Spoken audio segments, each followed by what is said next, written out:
like a follow-up video after my AR9 video that I did because I had a couple failures and I just wanted to address what was going on with that, just so you guys know that the upper that I have from FM, Foxtrot Mike, is actually a really quality, good upper.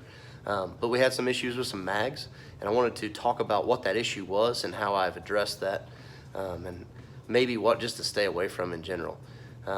So let's take a look at these mags. Let's take a look at the weapon again, and we'll talk about it. All right, again, here's the FM9 by Foxtrot Mike, right? The upper, anyway.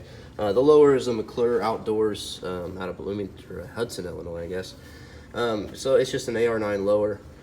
It's got an echo trigger in it right now, which I think is sweet because it has the selector position, you know, for binary mode, which you saw in the video, and that is super fast, like so much fun on one of these AR9s. I've already ordered another type of binary trigger that we'll be looking at, and I hope to make a video of that soon once I receive it and install it. But for today, let's just talk about what was going on in the video. I talked about some light primer strikes, and I also talked about the different issues I had with certain brands of magazines.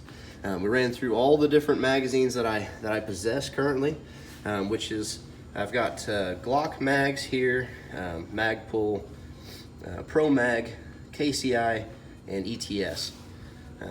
First, the light primer strikes were due to, honestly, I had bought this from a guy already assembled. I didn't build this one, and the bolt carrier group and everything else in this thing had been lubed so much. I hadn't even taken it apart, which I should have, and cleaned it or anything like that, but it had so much lube in it.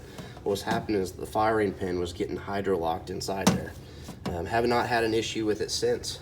So it was an excess amount of oil in that bolt carrier. After I fired, 100 rounds through that thing, I think it had dried out enough. I didn't have any more issues with it, and I haven't had any more issues since. But the magazines I did have an issue with were the ETS mags and the KCI mag.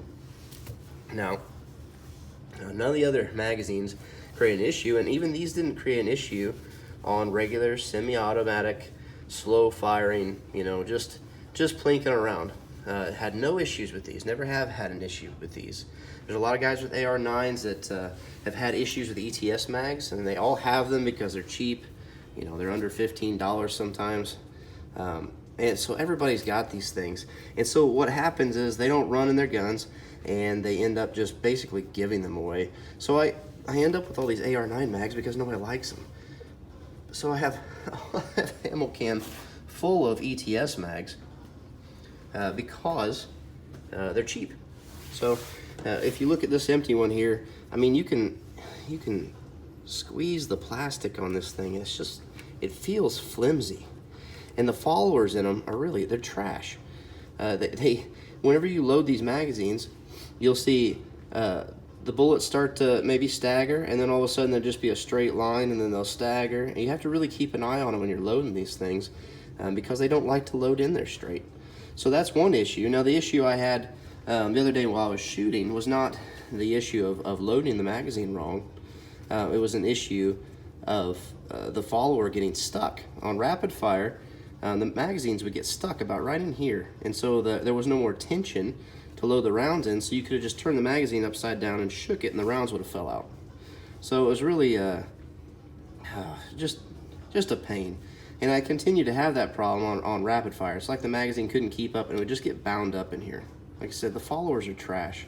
I've actually got some of these brand new that the follower spring was installed backwards. So quality control and just overall quality in general is not that great on these, but that's why they're so cheap.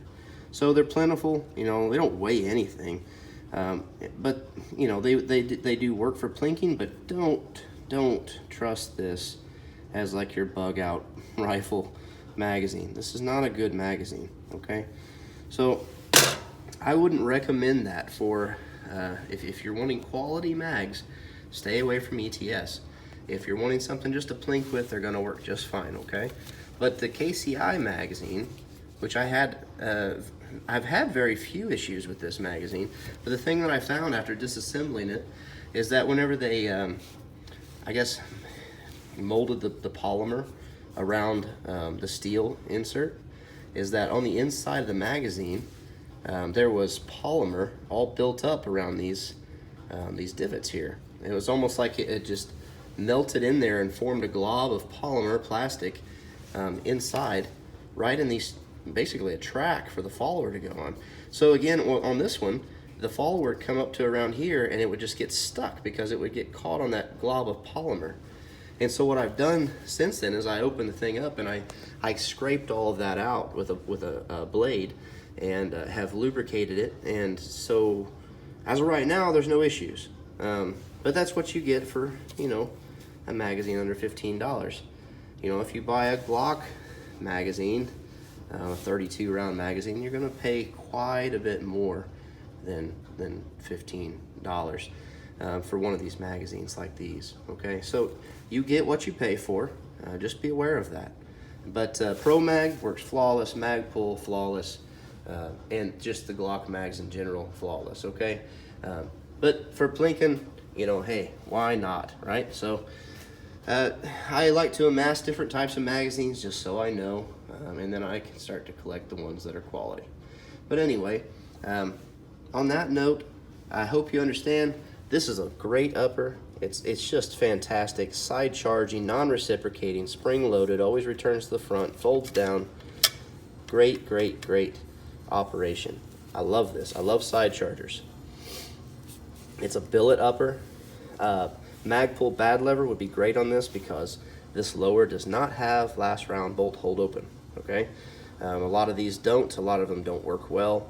A lot of the ones that do have failures because they're flimsy, they're cheap tin or wire, and they're just not a great design. They've been re-engineering these. Some of the other companies have really great design, but most of them are only compatible with an upper design for that.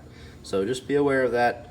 But for one that doesn't have it, the Magpul bad lever, like I showed you on the Gibbs arm side charging upper, AR-15, just a great mix. So you can lock the bolt back easily without having to change hands or anything like that. Just use a finger in your trigger well and you're gonna be able to overcome that easily. Most of the 9mm, you know, PCCs don't have last round bolt hold open. The MP5s, the Kel-Tec Sub 2000s. I'm not saying that I didn't wish they did, because I do, but a lot of them don't. So don't let that stop you from buying something that's not only affordable but quality. So this thing, Mr. Guns and Gear has put a video out of him shooting 100 yards and getting just fantastic groups out of some hollow point defense ammunition. So it is completely reliable. Foxtrot Mike has also said that they had designed this thing to run steel casings through.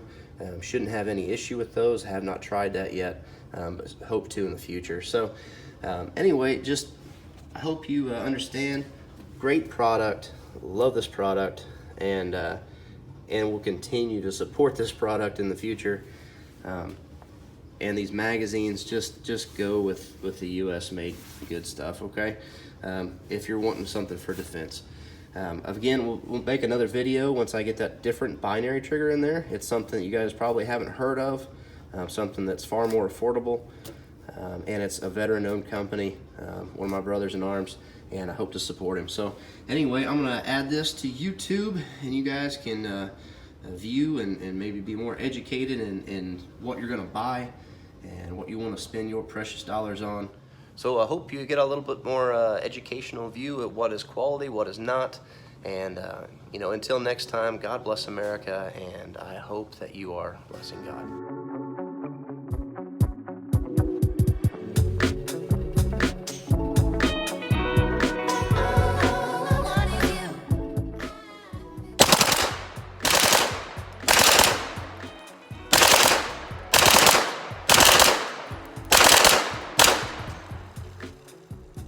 Tell me that's not fun.